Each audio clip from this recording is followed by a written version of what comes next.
Ayo ngadeg neh kok. Malah domblang-domblong. Aku meneh. Ha iya.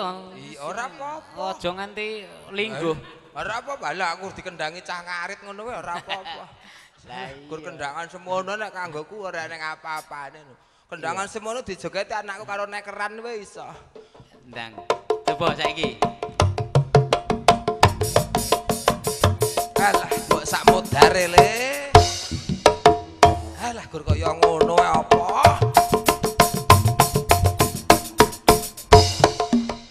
Alah, gur kaya ngono apa?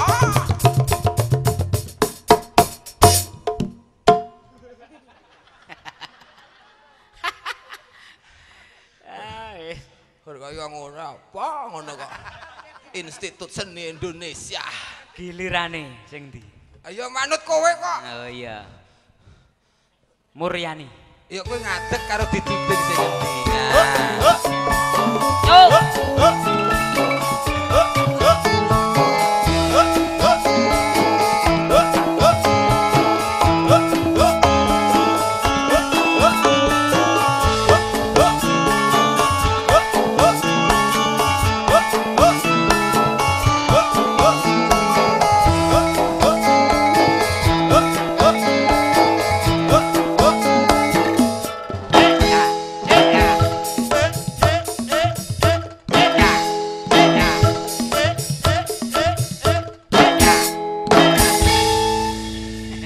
Luwes kaya gareng.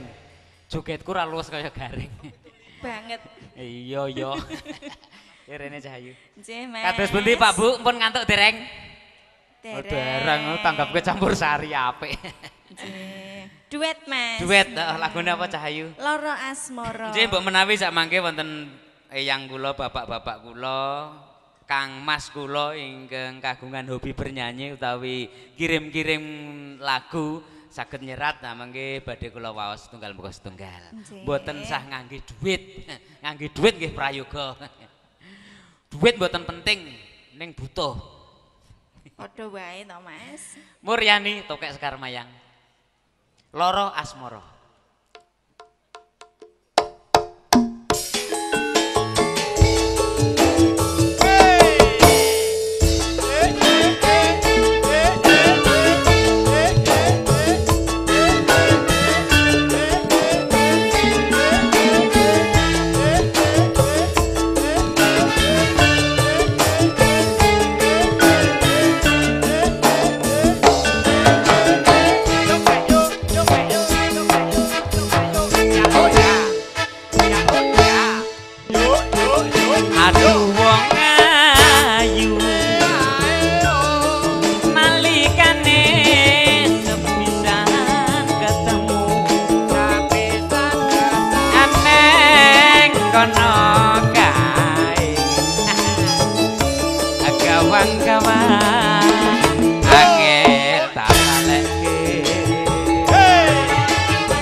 pisan ketemu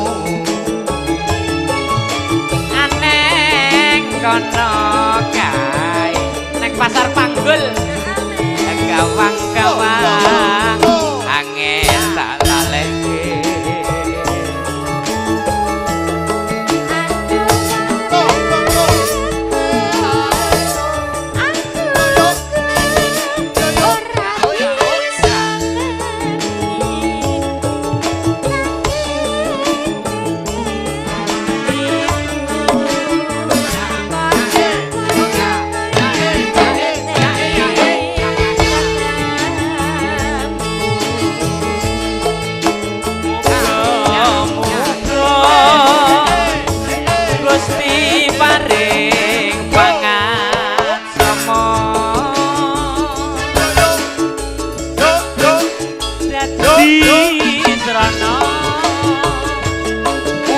Lara asmara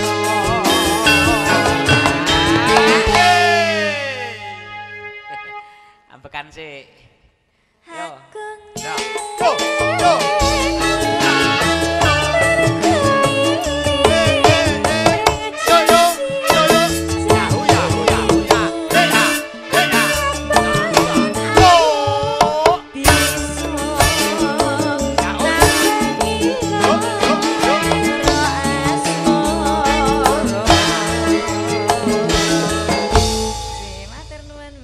Baik, Muryani duduk kembali. Kang Gareng, ndi mau? Tralala. Ayo. Neng kene iki ditanggap lha rumangsaku.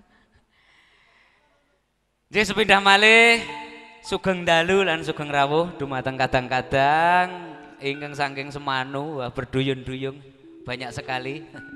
Apabila nanti menghendaki lagu atau permintaan lagu